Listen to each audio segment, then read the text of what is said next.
The theater was nearly empty that Tuesday night, just scattered silhouettes against the blue glow of the screen. I remember the smell of stale popcorn and carpet cleaner, the way the air conditioning hummed too loud during the quiet scenes. Julian had chosen seats in the back corner, away from the handful of other moviegoers, and I followed him there without question the way I always did. We settled into the worn velvet chairs, and I felt that familiar comfort of his presence beside me. 39 years old, and I still felt like a teenager when we did things like this together. Just the two of us, no wives, no children, no responsibilities weighing down the space between us. The previews flickered past, and I found myself watching Julian more than the screen. The way the light caught the gray threading through his dark hair. The way he absently reached for the popcorn we were sharing. I don't remember when our shoulders first touched. It happened gradually, the way these things always did with us. A lean to the left when he whispered something about the actor on screen. My elbow finding the armrest at the same moment his did. The slow, unconscious drift toward each other that felt as natural as breathing. Until tonight, when suddenly it didn't. Something was different. I could feel it in the way he held himself, rigid despite the casual way he had draped his arm across the back of my chair. I could hear it in his breathing, just slightly uneven in the darkness beside me. The movie played on, some thriller we had both wanted to see, but I found myself losing track of the plot entirely. Then his hand found mine. It happened so quietly, so carefully, that at first I thought it was an accident. His fingers brushed against mine in the space between our seats, and instead of pulling away, they lingered, then curled, then held on. My heart hammered against my ribs as I felt the warmth of his palm pressing into mine, his thumb tracing the ridge of my knuckles with a tenderness that made my chest ache. I stared straight ahead at the screen, afraid to move, afraid to breathe, afraid that acknowledging what was happening would make him stop. The actors continued their dialogue, the soundtrack swelled, but all I could hear was the sound of my own pulse in my ears. His hand tightened around mine, and I felt something shift in the air between us, something that had been building for years finally coming to the surface. Then he leaned close, his mouth near my ear, and whispered the words that would replay in my mind for weeks afterward. "Don't hold my hand," he said, and there was something broken in his voice, something that sounded like a prayer and a warning all at once. But even as he spoke, his fingers tightened around mine, contradicting every word. I turned to look at him then, and in the blue light from the screen, I saw something I had never seen before. Fear, maybe, or longing. His eyes met mine for just a moment before he looked away, but he didn't let go of my hand. On screen, someone was running through a dark alley, and the audience around us shifted in their seats, caught up in the suspense. But Julian and I sat perfectly still, holding on to each other in the darkness, both of us knowing that everything between us had just changed forever. I drove home that night through empty streets, my hand still tingling where his had been. The small town where I had lived for the past 15 years rolled past my windows like a familiar dream. Main Street with its handful of shops that closed by 6. The diner where I sometimes ate breakfast on Saturdays. The school where I had taught 7th grade English for more than a decade. Watching children grow into teenagers. Watching teenagers disappear into their futures while I remained exactly where I was. My house sat at the end of Maple Street, a modest 2-bedroom with white shutters and a front porch I rarely used. I had bought it when I was 28, thinking it would be temporary, a place to land while I figured out what came next. 11 years later, it had become the shape of my entire life. I pulled into the driveway and sat for a moment in the silence, the engine ticking as it cooled. Inside, the house greeted me with its familiar quiet. Stacks of student papers waited on the kitchen table, red pen marks bleeding across essays about summer vacations and favorite books. The living room held my worn leather armchair, positioned perfectly for reading, with a lamp that cast warm light over whatever novel I was working through. Shelves lined every wall, filled with the literature I taught and the stories I escaped into when the loneliness became too heavy to bear. This was the life I had built. Respectable, reliable, safe. Julian lived 15 minutes away, in the newer subdivision where young families planted themselves like seeds, hoping to grow into something lasting. His house was larger than mine, with a swing set in the backyard and Evelyn's garden blooming along the front walk. I had been there countless times over the years, for barbecues and birthday parties, watching Julian push his children on that swing, watching him kiss his wife goodbye before heading to his job at the insurance office downtown. We had been friends since college, roommates our junior year, when we discovered we both preferred quiet evenings to the chaos of fraternity parties. Julian had always been the more social one, the one who made friends easily, who attracted people with his easy laugh and genuine warmth. I was the one who observed from the edges, content to exist in his orbit, grateful for the light he cast. Even then, I had been careful. Even at 21, I had known enough to guard the parts of myself that didn't fit the expected shape. I watched Julian date women with the same attention I gave to everything else in my life, cataloging details, noting patterns, never allowing myself to wonder what it meant that I memorized the way he looked when he laughed, or the particular shade of green his eyes turned in certain light. After graduation, we had both stayed in the area. Julian met Evelyn at a Christmas party 2 years later, married her 18 months after that. I was his best man, standing beside him in a rented tuxedo, watching him promise to love her forever. I meant it when I toasted their happiness. I had practiced meaning it until it became true. Our friendship settled into comfortable rhythms after that. Movies on Tuesday nights when Evelyn had book club. Fishing trips to the lake every few months. Just the two of us with a cooler full of beer and permission to be boys again for a weekend. Thursday evening drinks at Murphy's Pub, where we would sit in the same booth and talk about work, about sports, about everything except the things that mattered most. Julian's children arrived when we were both in our early 30s. First Emma, then Michael 3 years later. I became Uncle Malcolm, the family friend who never forgot birthdays, who could be counted on to babysit when needed, who brought thoughtful gifts and asked the right questions about school and friends and dreams. I loved those children the way I loved everything connected to Julian, completely and from a careful distance. Years passed this way. Julian grew into fatherhood, into marriage, into the kind of steady contentment that looked, from the outside, like everything a person could want. I grew into my solitude, into my routines, into the kind of bachelor uncle who seemed fulfilled by his books and his teaching and his quiet Saturday mornings. But in the space between Tuesday movie nights and Thursday drinks, in the silence of my empty house and the weight of another evening alone, I carried something else. Something I had learned to hold so lightly it barely existed, so carefully it never quite took the shape of wanting. Until tonight, when his fingers had found mine in the darkness, when his whispered warning had sounded more like confession than caution. Until tonight, when 17 years of careful friendship had shifted into something I could no longer pretend not to recognize. I sat in my kitchen, surrounded by the evidence of the life I had chosen, and felt the architecture of my careful world beginning to tremble. The phone rang on a Thursday evening, 3 weeks after the movie theater. I had been grading papers at my kitchen table, the same red pen bleeding corrections across essays about what students wanted to be when they grew up. Teacher, doctor, astronaut.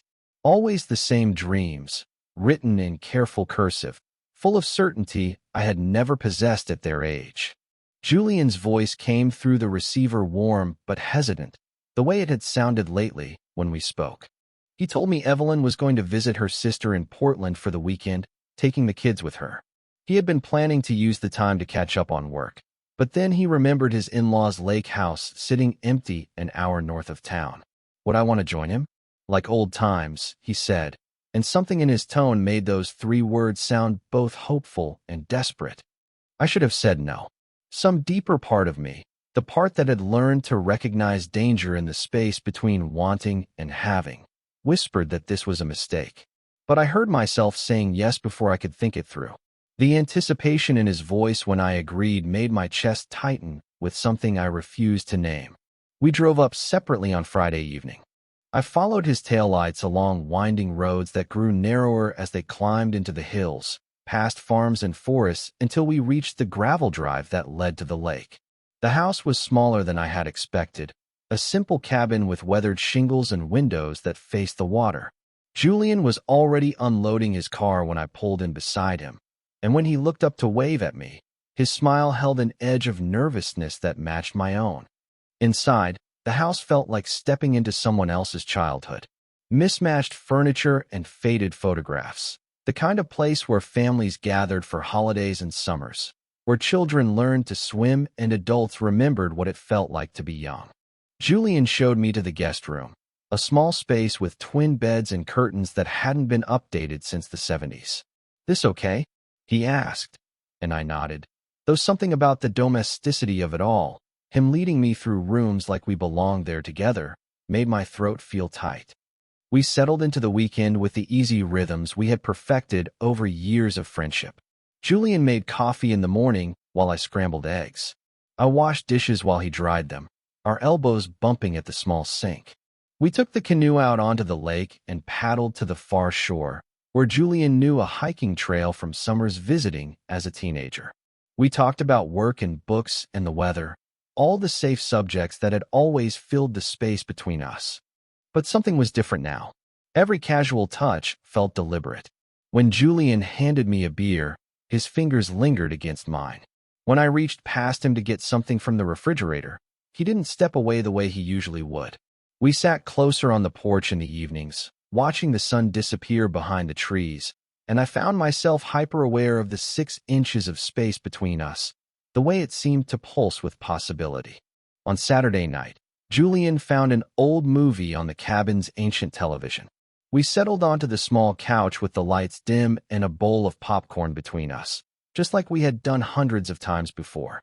But this wasn't Murphy's Pub or either of our living rooms, with their familiar boundaries and established rules. This was something else entirely.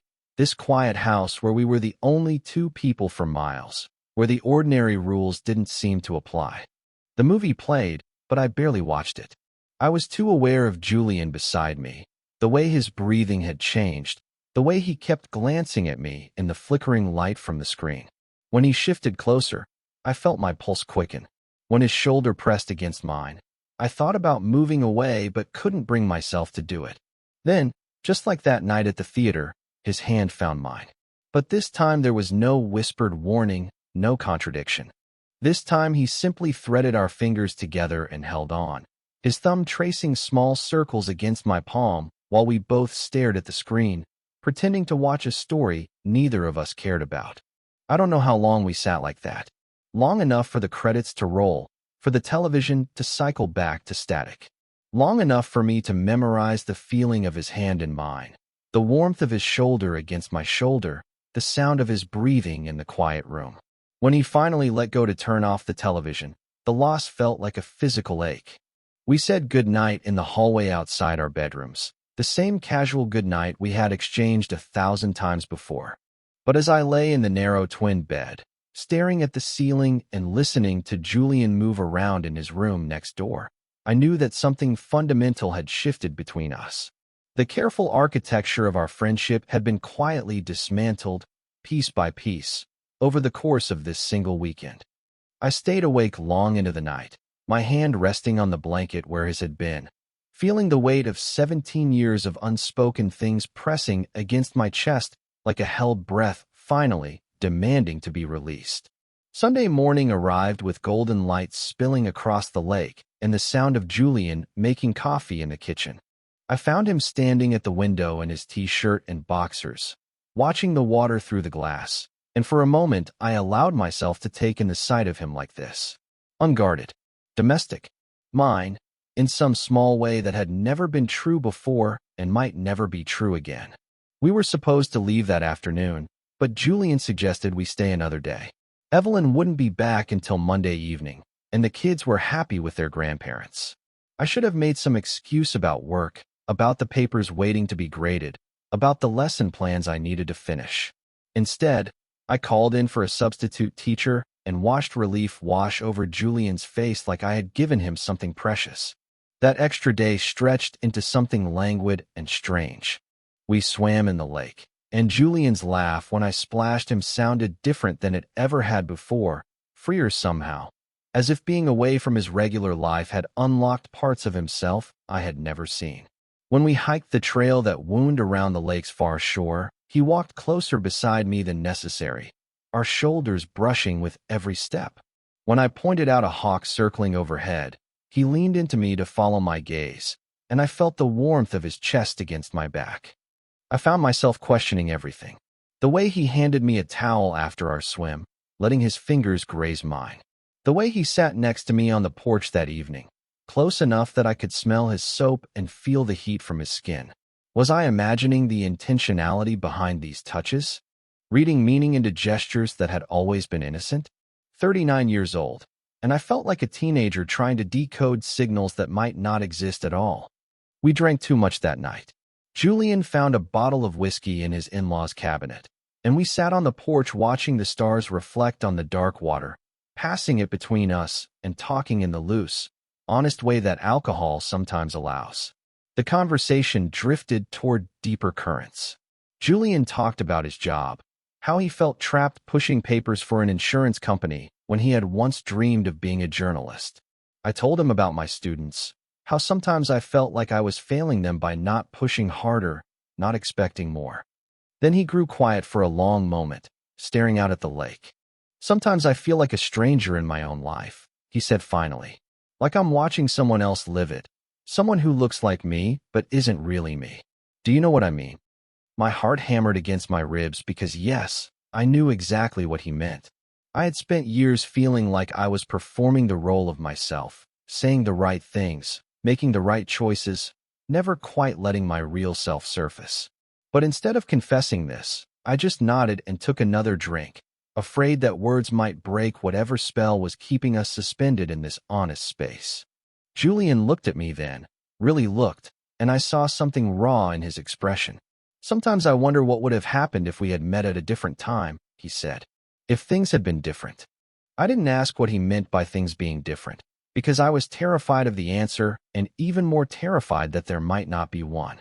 Instead, I told him that I sometimes wondered the same thing about my whole life, about all the paths I hadn't taken, all the risks I had been too careful to embrace.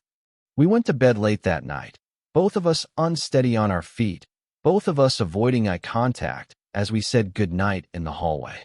But as I lay in the narrow twin bed listening to Julian move around next door, I felt something shifting in the air between us, something that had been building all weekend finally gathering enough weight to matter. Monday brought a storm that rolled in just after breakfast, trapping us inside with rain lashing against the windows and thunder that seemed to shake the small cabin. Julian found candles in a kitchen drawer when the power flickered and died, and we spent the afternoon in the dim living room, playing cards and talking and drinking the last of the coffee while the storm raged outside. As evening approached, the rain softened to a steady patter, but the power remained out. Julian lit more candles, placing them around the living room until the space glowed with warm, flickering light that made everything feel both more intimate and more surreal. We settled on the couch with the last of the whiskey, and Julian talked about his marriage in a way he never had before. He loved Evelyn, he said. He did. But somewhere along the way, they had become strangers to each other, co-managers of a household rather than lovers, parents first and partners second. They hadn't really talked, really seen each other, in months. Maybe longer. He felt like he was disappearing inside his own life, becoming smaller and quieter each day. I listened, my chest tight with sympathy and something else I didn't want to name. I knew that feeling of disappearing, of becoming a smaller version of yourself to fit the shape others expected. But I also knew that what I was feeling as he talked, as the candlelight played across his face and his voice grew soft with confession, was not just sympathy. Then, without warning, Julian reached over and rested his hand on my knee.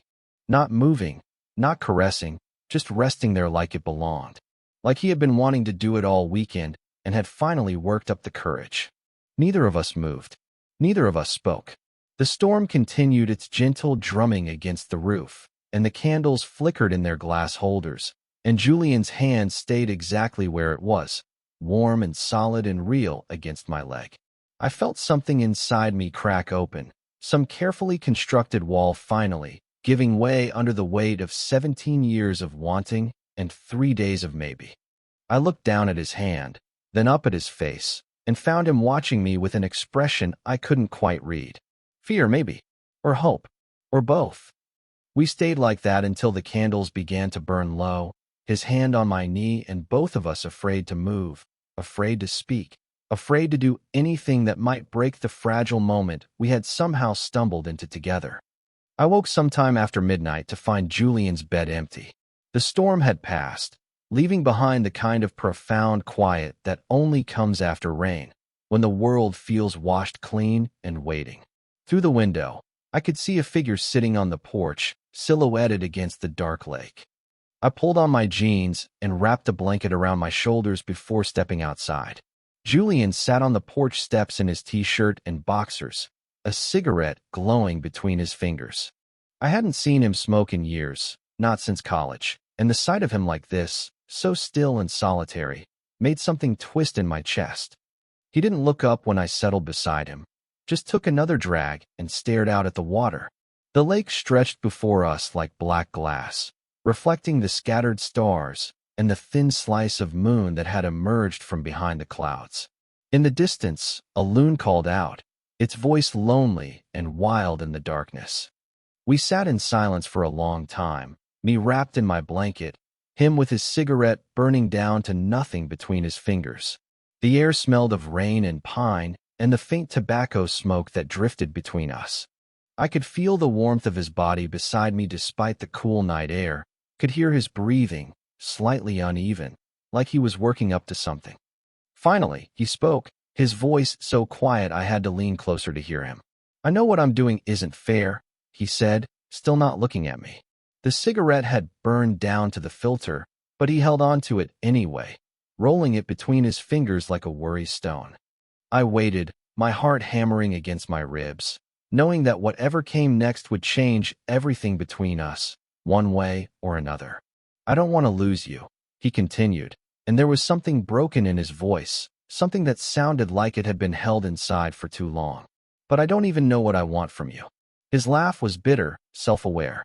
"Hell, I don't know what I want from anyone anymore."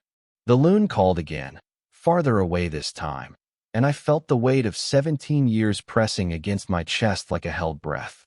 All those Tuesday movie nights and Thursday drinks, all those careful conversations that skirted around the edges of real feeling, all those moments when I had caught myself watching him too closely, wanting too much, pulling back before I could cross some invisible line I had drawn for my own protection. I thought about all the nights I had lain awake in my empty house, wondering what it would feel like to be held, to be wanted, to let someone see the parts of myself I kept locked away. I thought about the careful life I had built, the respectable teacher who lived alone and asked for nothing more than friendship from the one person who mattered most. I could feel Julian waiting beside me, probably expecting me to say something safe, something that would let us both retreat back into the familiar patterns of our friendship. But the candlelit evening and the storm and the way his hand had felt on my knee had cracked something open inside me, and I found I couldn't seal it back up again. Instead of speaking, I let my hand find his where it rested on the porch step. His skin was warm despite the cool air, and when I threaded my fingers through his, he didn't pull away. If anything, he moved closer, his shoulder pressing against mine through the blanket. This time there was no whispered warning, no contradiction. Just the simple fact of our hands together in the darkness, holding on while the lake stretched out before us and the night wrapped around us like a secret we were finally brave enough to keep. Julian turned to look at me then, really look, and I saw my own longing reflected in his eyes. We didn't kiss. We didn't cross that final line. But in the silence between us, I finally allowed myself to acknowledge what I had been carrying for so long it had become part of the architecture of my bones. I loved him, had loved him since we were 21 years old, sitting in our dorm room talking about books and dreams and everything we thought we might become. Had loved him through his dating years and his engagement and his wedding day, through the birth of his children and all the ordinary moments that had made up the shape of our friendship. I had never said it, would probably never say it out loud, but in the darkness of that porch with his hand warm in mine, I finally let myself feel the full weight of it. The terrible, wonderful truth that had been waiting inside me all this time. Julian squeezed my hand, and I knew somehow that he understood. Not everything, maybe not even most of it, but enough. Enough to sit here with me in the quiet after the storm, holding on to something neither of us was ready to name, but both of us were finally brave enough to touch. We stayed on the porch until the sky began to lighten at the edges, our hands still entwined, neither of us willing to be the first to let go. When the cold finally drove us inside, Julian squeezed my fingers once before releasing them, and we went to our separate rooms without speaking. But something had been set in motion between us, something that felt both fragile and inevitable.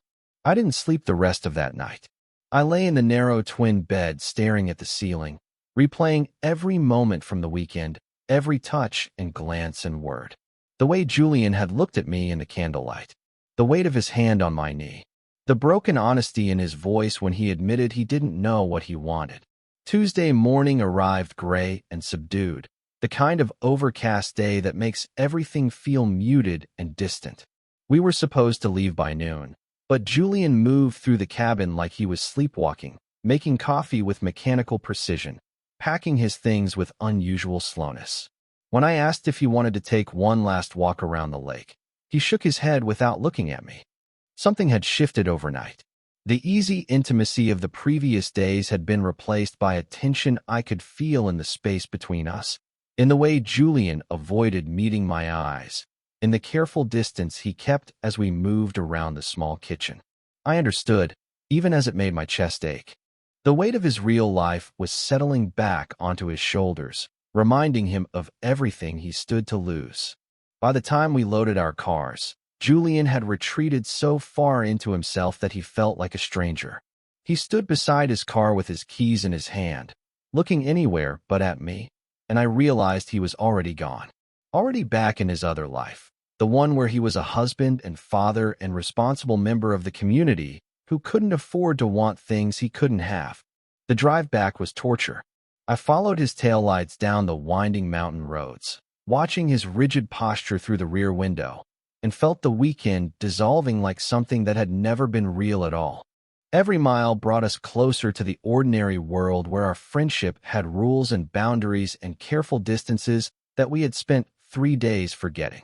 When we reached town, Julian didn't head toward his own house. Instead, he turned toward mine, and I felt a flicker of hope that maybe we could talk about what had happened between us, maybe find some way to make sense of it all. But when we pulled into my driveway and got out of our cars, the expression on his face told me I was wrong. He helped me carry my bag to the porch, the same polite gesture he had performed countless times before. But when I unlocked my door and turned to invite him in, he shook his head and took a step backward, putting space between us. We stood there in my front yard, two middle-aged men who had just spent 3 days discovering something we couldn't name, and the silence stretched between us like a wound. Julian's face was pale, his jaw tight with the kind of control that comes from holding too much inside for too long. Finally, he spoke, his voice carefully neutral. "Thanks for coming with me," he said. "It was good to get away." The casual tone felt like a slap, like he was trying to reduce the entire weekend to nothing more than a friendly getaway between old friends. I felt something crack inside my chest, but I managed to keep my own voice steady when I replied, "Yeah, it was nice." Julian looked down at his feet, then back up at me, and for just a moment I saw a flash of the vulnerability he had shown me on the porch that final night. But it disappeared so quickly I might have imagined it. "Malcolm," he said, and there was something desperate in the way he spoke my name. "I need you to know that I can't lose what we have. Our friendship means everything to me, but I can't give you more than that. I can't give you what you deserve." The words hit me like a physical blow, not because they were cruel, but because they were kind. Because they acknowledged what neither of us had been brave enough to say directly. Because they confirmed that he knew exactly how I felt about him and was telling me, as gently as possible, that he couldn't feel the same way back. Or maybe he could feel the same way, but couldn't act on it. Maybe that was worse. I nodded, though my throat felt too tight to speak. I understood what he was telling me, understood the impossible position he was in. He had a wife who loved him, children who needed him, a whole life built around the assumption that he was someone other than the man who had held my hand in the darkness and whispered his fears to the night air. "I'm sorry," he said, and the brokenness in his voice almost undid me completely. "Don't be," I managed to say. "I meant it, or thought I did." Julian was trying to protect us both from something that could only end in pain, trying to preserve the friendship that had sustained us both for 17 years. It was the right thing to do, the responsible thing.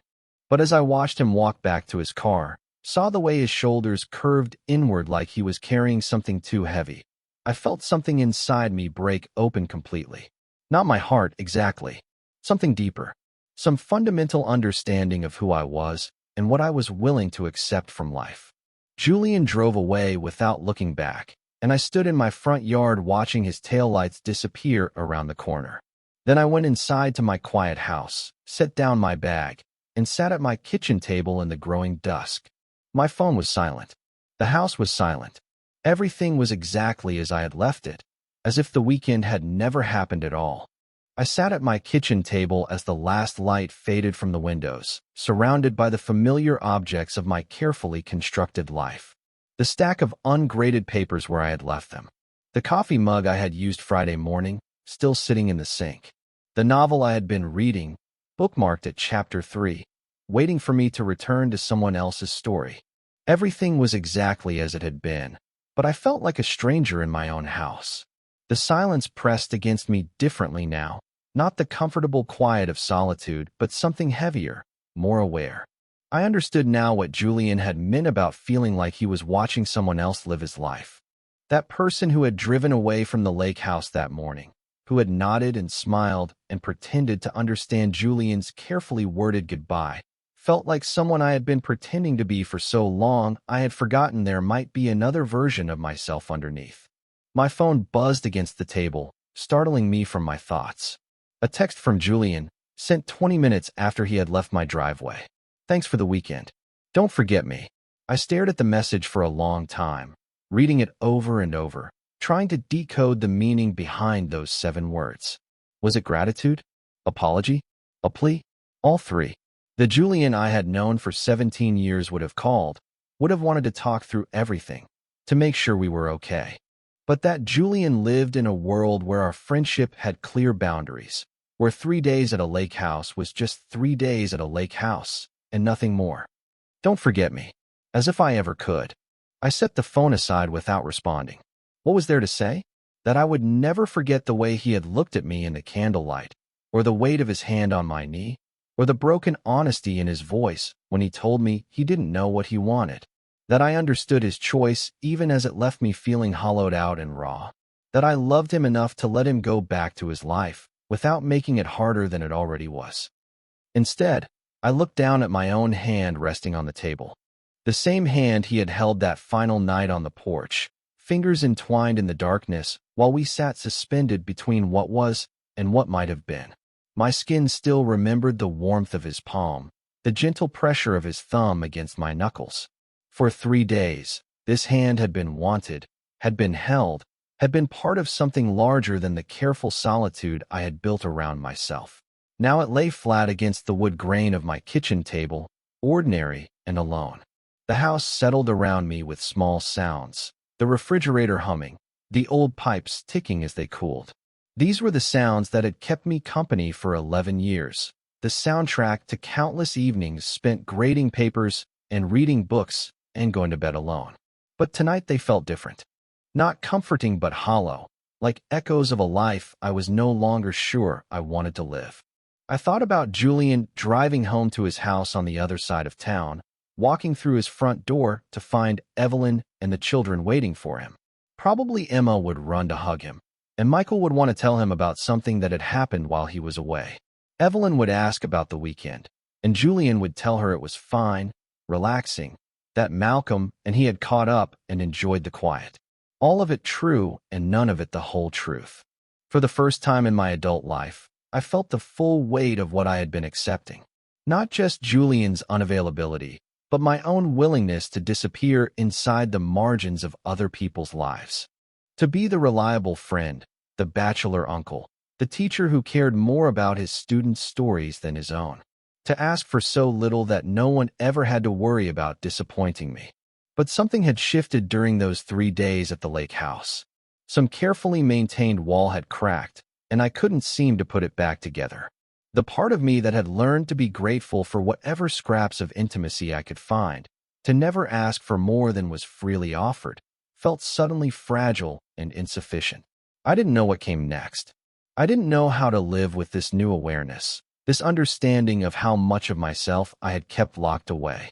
I didn't know how to be Julian's friend now that I had seen the way he looked at me when he thought no one was watching, now that I had felt his hand tremble when it touched mine. But I knew one thing. Silence would not protect me anymore. The careful distance I had maintained, the boundaries I had drawn around my own heart, had not kept me safe. They had only kept me small. I stood up from the table and walked through my house, turning off the lights one by one. In the living room, I paused with my hand on the switch, looking around at the space where I had spent so many evenings alone, reading and thinking and waiting for nothing in particular. My hand lingered there on the switch, the same hand that finally remembered what it meant to be wanted, to be held, to matter enough that someone would choose to reach for it in the darkness. Whatever came next, I would carry that knowledge with me. The terrible and wonderful truth that I was capable of being loved, even if love was not something I could keep. I turned off the light and went to bed, but I did not sleep. I lay in the darkness thinking about hands and choices and the difference between being safe and being alive, listening to the sounds of my empty house and wondering what it might sound like if I finally learned to fill it with something more than silence.